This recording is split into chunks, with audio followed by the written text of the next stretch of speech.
bienvenidos a Doctor Responde. Hoy tenemos el tema colon irritable. Nos acompaña el doctor Jesús Arbey Hoyos. Él es especialista en gastroenterología de la clínica Manaco Grupo Quirón Salud. Doctor, muy buenas tardes, ¿cómo ha estado? Bien, gracias, muy buenas tardes.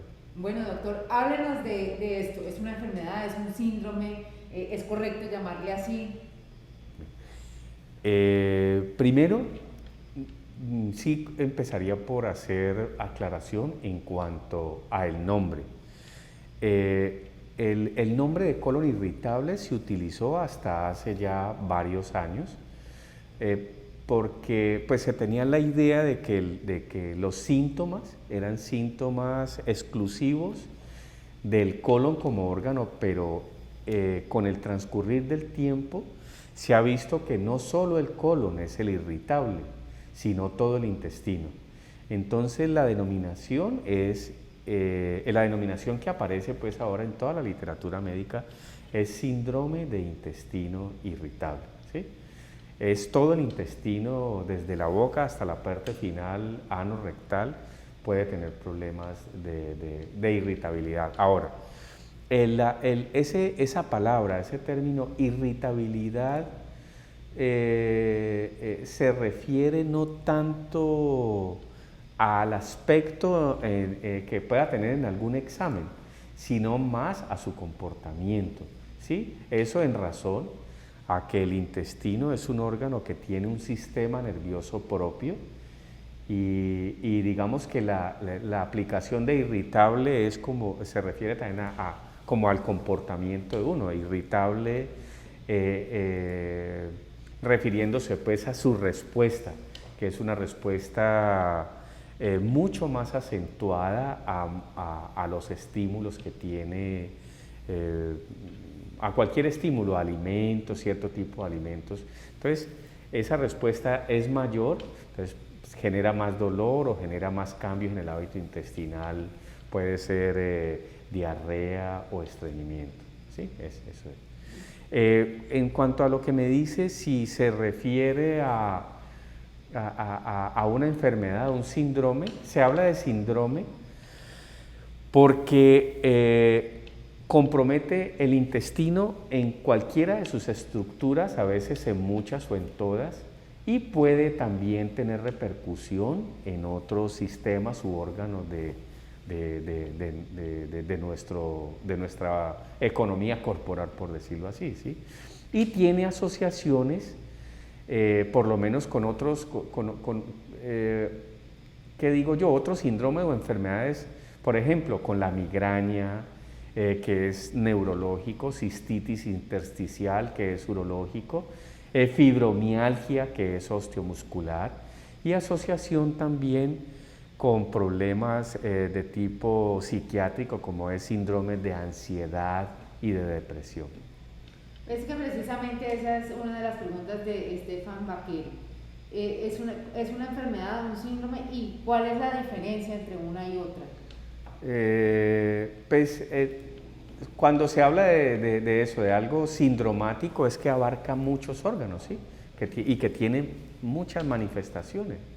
Sí, a eso se refiere, por eso prefiere esa calificación de síndrome de intestino irritable.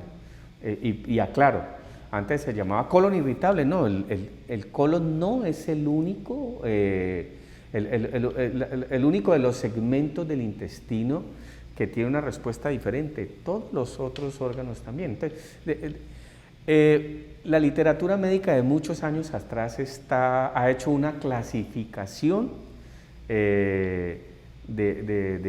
digamos de las enfermedades o síndromes funcionales gastrointestinales. Eso aparece y en cualquier parte se consigue información, pues me refiero a internet.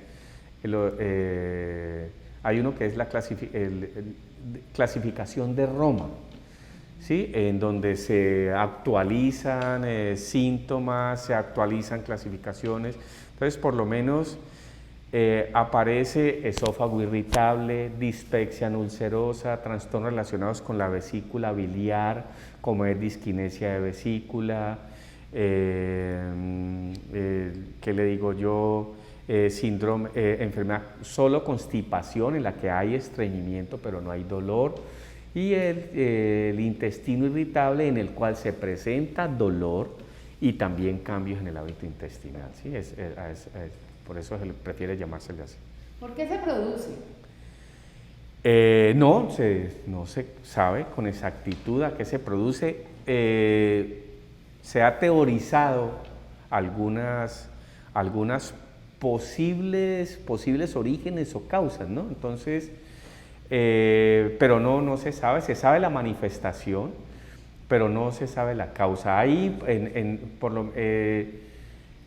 en algunas personas, pero no en todas, en algunas personas el intestino irritable se empieza a presentar después de por lo menos de algunas infecciones intestinales, personas que han tenido infecciones bacterianas o infecciones virales que son en general de una duración limitada, después de haber sanado sus síntomas, empiezan a aparecer los síntomas de intestino irritable.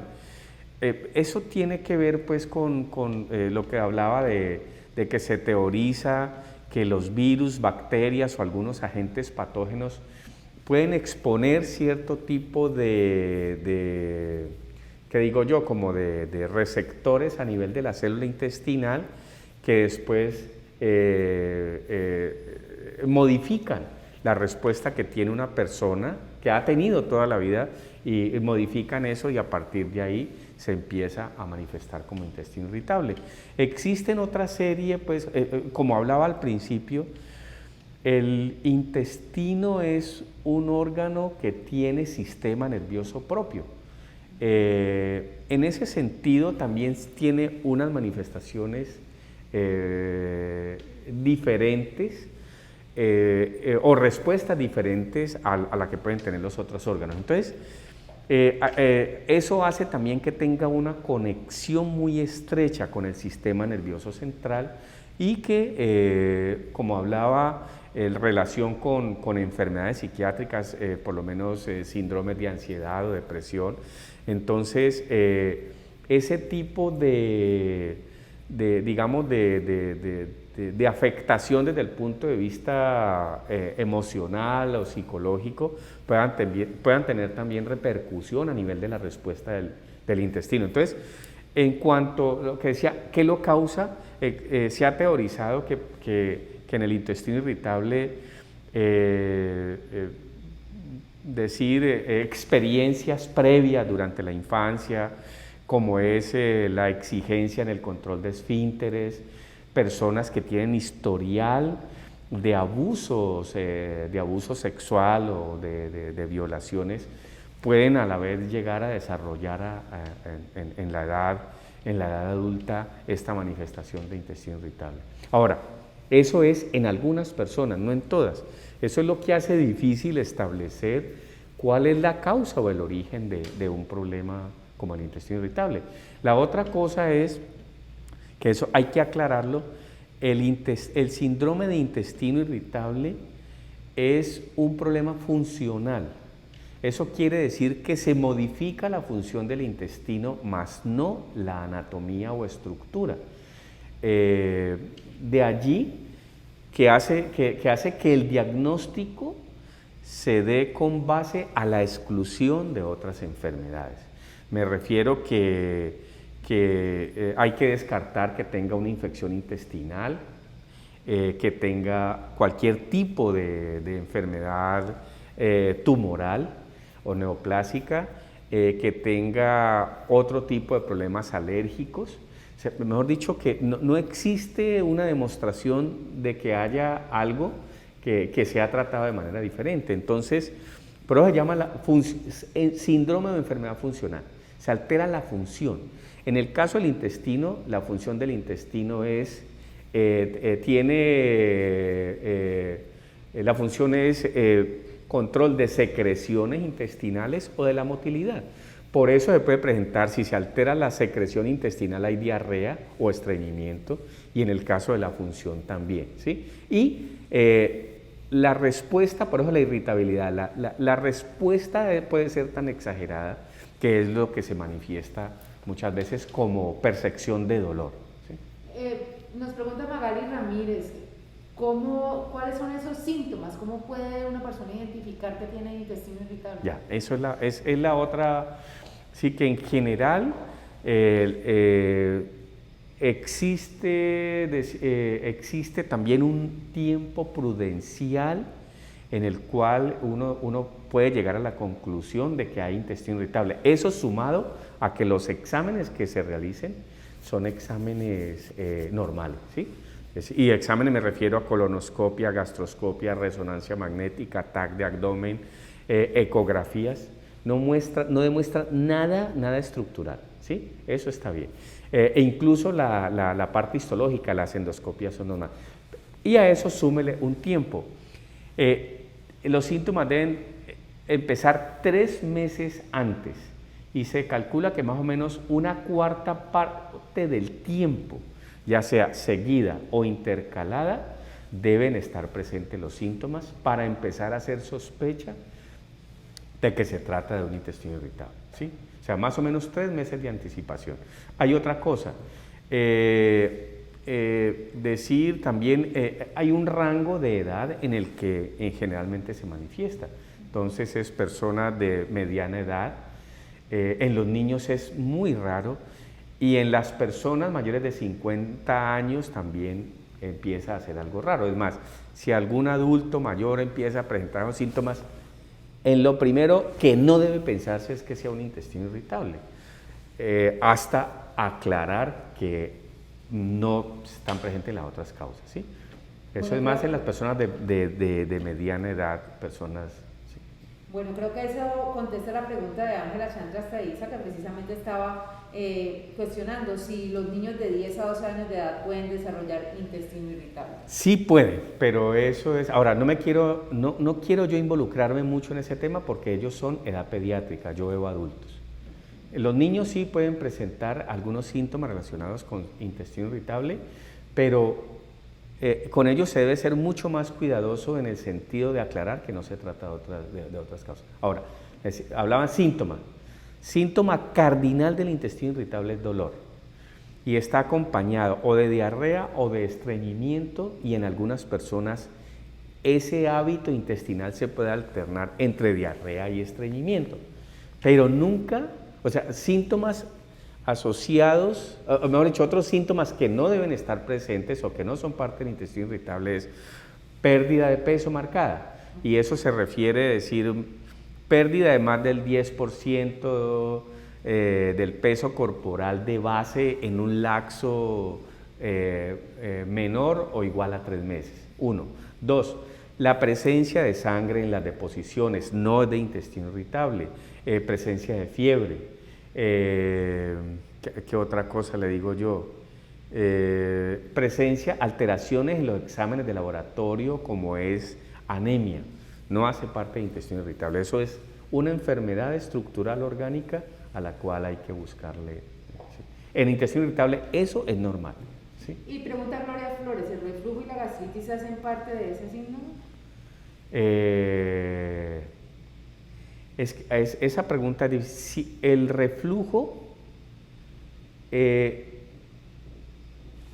una categoría aparte, reflujo como tal, ¿sí? Lo que pasa es, y la gastritis como tal, si se diagnostica una gastritis, la gastritis tiene un diagnóstico histológico, se toman biopsias y aparecen cambios crónicos o cambios agudos, ¿sí? Y en el reflujo también hay forma de verificar que hay una enfermedad por reflujo, como es el caso de presencia de esofagitis en una endoscopia o alteraciones en exámenes que son como una pHimetría, ¿sí? Lo que pasa es que existe la parte, hay algo pues allí funcional que se refiere al esófago irritable, en el cual la pHimetría es normal, la endoscopia es normal y sin embargo la gente refiere síntomas de agrieras.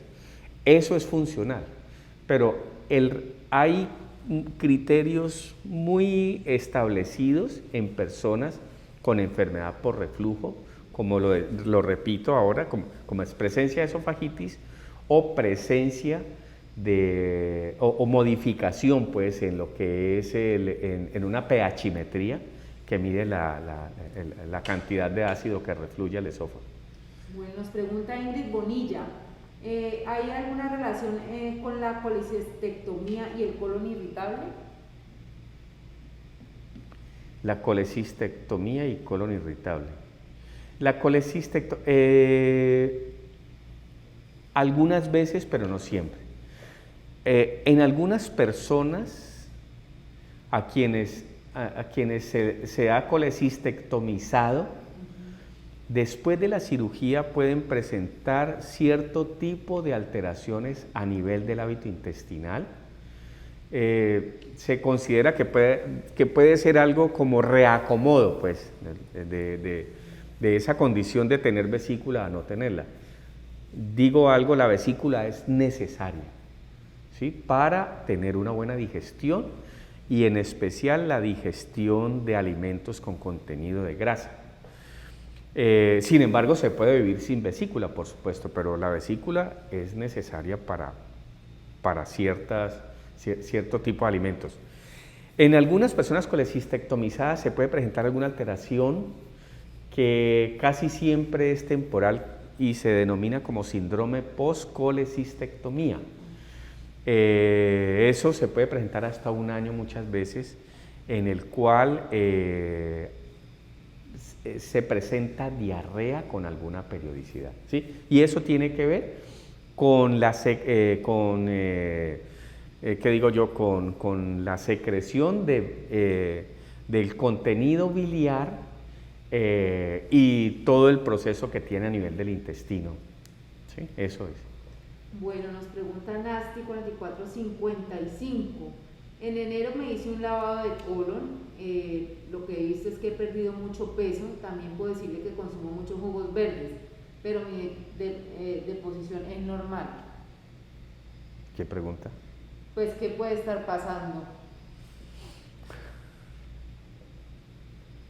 Porque ella dice que se hizo un lavado de colon, pero que ha empezado a perder peso y mucho peso. No, yo le sugiero, si hay una pérdida de peso significativa, como explicaba, 10% del peso corporal en ese lapso de 3 meses o menos, tiene que buscar otra causa diferente, ¿sí?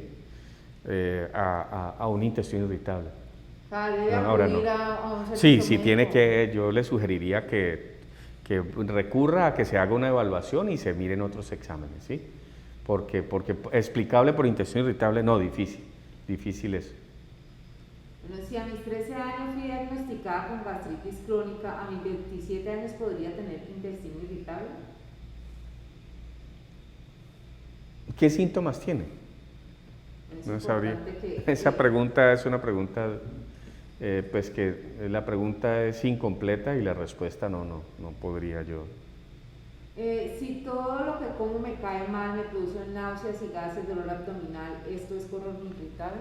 Es posible, sí, si no existe ningún otro, si se ha evaluado por medio de otros exámenes y decir, no se ha encontrado alguna alteración de tipo significativa, sí puede corresponder. Ahora, es una categoría del intestino irritable que diría uno que es una dispepsia no ulcerosa, sobre todo porque allí priman síntomas del tracto digestivo alto, como es náusea, intolerancia a algunos alimentos, distensión, ¿sí? Pero digamos que eso hace parte de los síndromes funcionales, ¿sí? Puede ser, ¿no? Puede ser. O sea que aquí yo empiezo a sentir estos síntomas que pueden asociarse con el intestino irritable. Ajá. ¿Qué debo hacer? Cuando voy al médico, ¿en qué momento debo hacerlo? Ya, pues,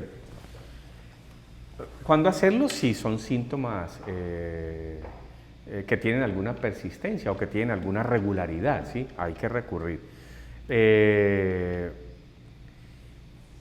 ¿Qué hacer? Lo primero que hay que hacer es evaluar y lo que decía, excluir otras posibilidades, ¿sí? Si por lo menos alguien se manifiesta con sensación de náusea, vómito, dolor abdominal, sensación de fatiga, pues la primera sospecha es que pueda tener alguna enfermedad gastroduodenal, entonces algo tipo gastritis, tipo úlcera duodenal, problemas de la vesícula, tipo cálculos. Y en general la evaluación empieza por endoscopia digestiva alta, ecografía abdominal que haga énfasis en problemas biliares o pancreáticos.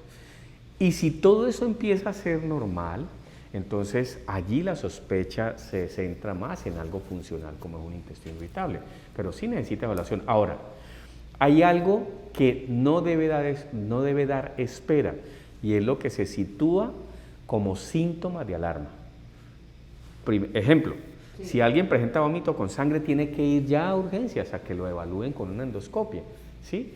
Si alguien empieza, si también de una forma aguda a tener atoramiento, que no pase ningún alimento, eso también se tiene que evaluar, ¿sí? No puede dar espera si alguien también tiene vómito persistente o si tiene un dolor que va increciendo en poco tiempo, eso es de recurrencia, de manejo de urgencias y no esperar eso, no. Como decía, nunca vómito con sangre va a clasificar en intestino irritable, ¿sí? Eso es un síntoma de alarma y requiere evaluación con prontitud y celeridad. Bueno, nos pregunta Sandra Vanessa Torres, ¿se puede asociar a un postoperatorio con resección de ilio distal? Intestino irritable no, difícil, no. Ya hay algo concreto que es una resección de un segmento intestinal. Es muy difícil, muy difícil que diga uno que los síntomas son atribuibles a un intestino irritable si falta algo del intestino. Entonces, en ese caso, Sandra, en ese caso tiene que le evalúen a ver qué ocurrió, ¿sí?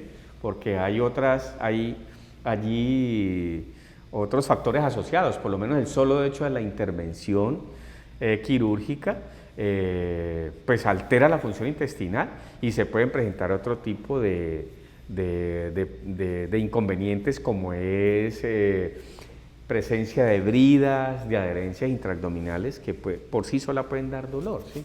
No, eso no, difícil, no clasifica ahí. ¿Cuál es la alimentación ideal para hacer pues como más llevadero ese? No, yo le digo que alimentación ideal no existe alimentación ideal. Y en cuanto a eso, existe divergencia en los criterios. Y yo, por lo menos en este momento, uno podría situar por lo menos dos escuelas que yo diría basadas en este tiempo, pues basadas en poca evidencia clínica. Me refiero a que hablar de eso, de dietas ideales, no hay una evidencia científica de qué es ideal y qué no es ideal. Hay una razón y es que primero volvamos al intestino irritable. El intestino irritable se presenta en todas las razas, en todos los sexos, en todos los países, en todos los estratos, ¿sí? Entonces, desde ese punto de vista, hablar de dietas ideales es imposible porque el tipo de alimentación varía de país en país, de estrato diferentes. Entonces, eso no es fácil pues como llevarlo a algo práctico. En ese caso tampoco alimentos que digamos... puede que existan algunos, pero entonces le decía, hay una escuela que es una escuela supresora, que de entrada le dicen a ustedes suspender este tipo de alimentos, este tipo de proteínas, este tipo de carnes, este tipo de vegetales, pero lo digo, basado en nada, ¿sí? O sea, eso no tiene un sostén pues, desde el punto de vista científico. En lo que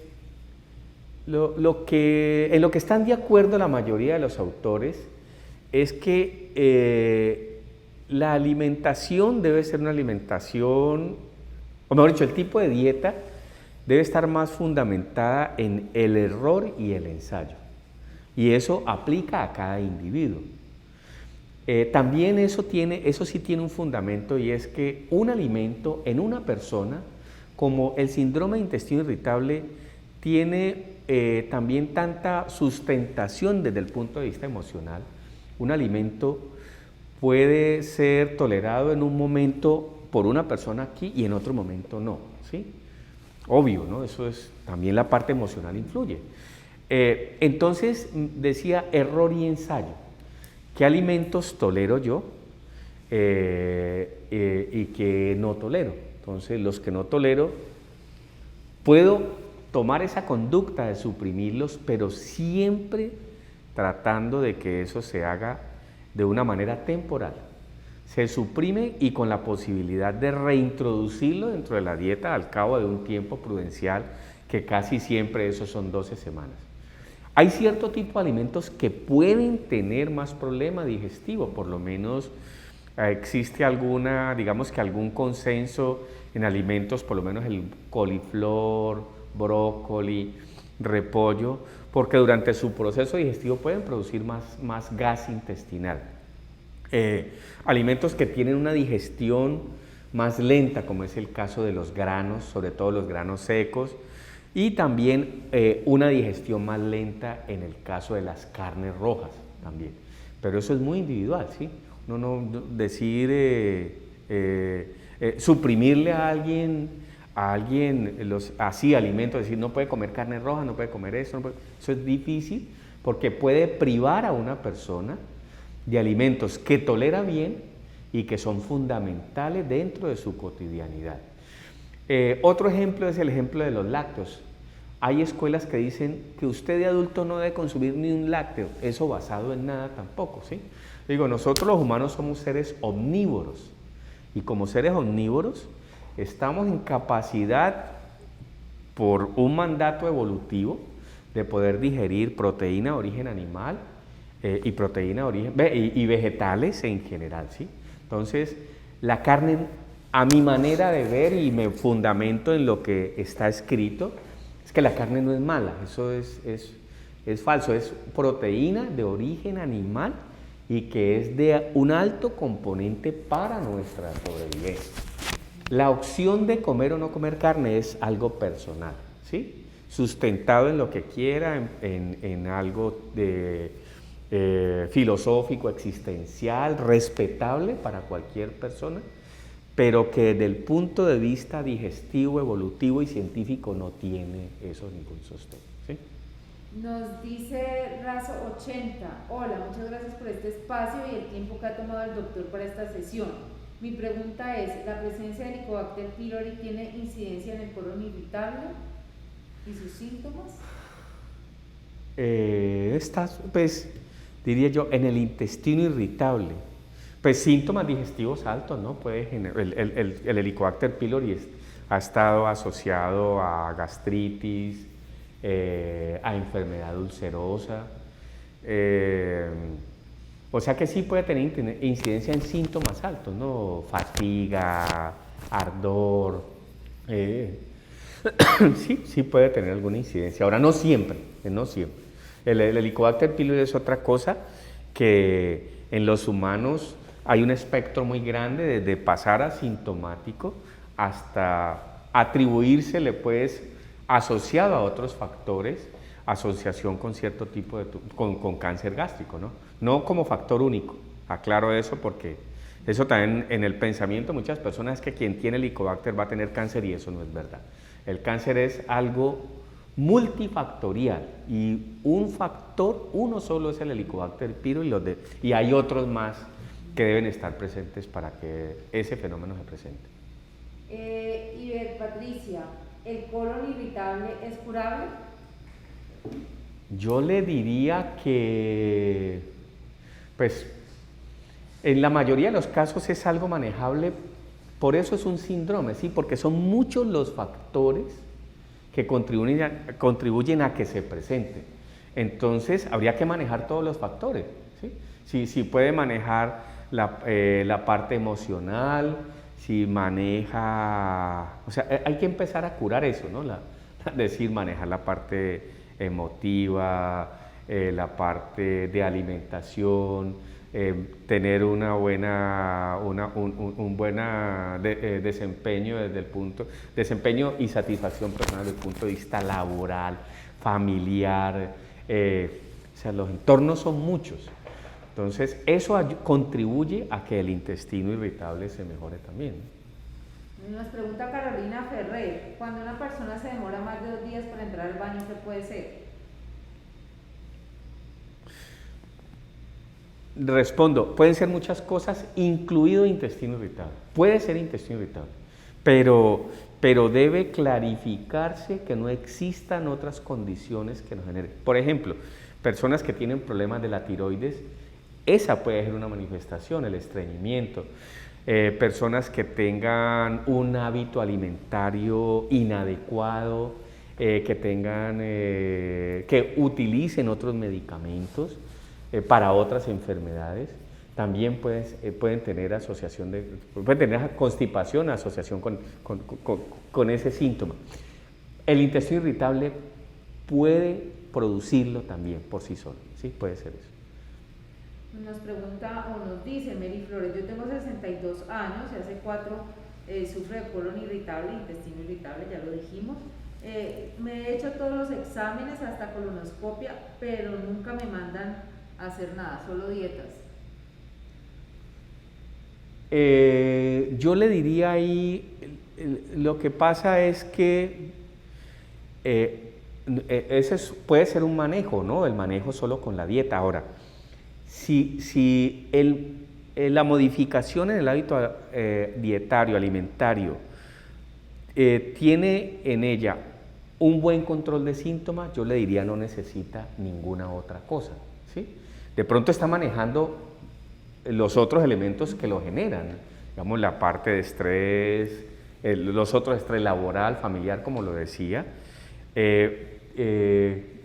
modificó toda su alimentación en ese sentido. Bueno, ahora, ¿qué otras alternativas hay para el manejo del intestino irritable? Hay una cantidad de medicamentos, muchos medicamentos en el armamentario que pueden ayudar.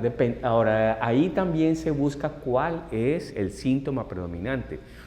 Si la persona, su queja es de dolor, si es más de diarrea o es más de estreñimiento, siempre se trata de manejar cuál es el predominante, el más prevalente o sobre todo el que más impacto tenga en la calidad de vida. Si ella tiene dolor, se busca un medicamento que mejore el dolor o cualquiera de los otros síntomas. Bueno, a ver por acá, ¿qué pregunta más tenemos para ir ya como cerrando nuestra transmisión del día de hoy, que ha estado bastante activa? ¿El colon irritable puede causarme hemorroides? El colon irritable no, el síntoma, el estreñimiento, puede ser generador de hemorroides, puede ser, aunque no es lo único. Las hemorroides tienen muchas otras causas también, pero el estreñimiento sí. La razón, el estreñimiento puede o produce en muchas personas incremento en el esfuerzo defecatorio. Los hemorroides son vasos sanguíneos que pues se pueden afectar de acuerdo a eso mismo, al esfuerzo defecatorio, ¿sí? Pero pueden producirlo, sí, puede producirlo. ¿La presencia de gases constantes es síntoma? Es gases, es decir, distensión o lo que aparece como una palabra muy gringa que es el bloating, sí puede ser un síntoma de intestino irritable, puede ser. Buen día. Colon sigmoide con pérdidas de austras, ¿a qué se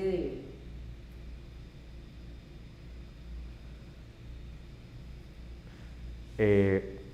Colon sigmoide, el sigmoide es un segmento del colon total. El colon está formado por colon sigmoide, por recto, sigmoide, colon descendente, transverso, descendente y ciego, ¿sí?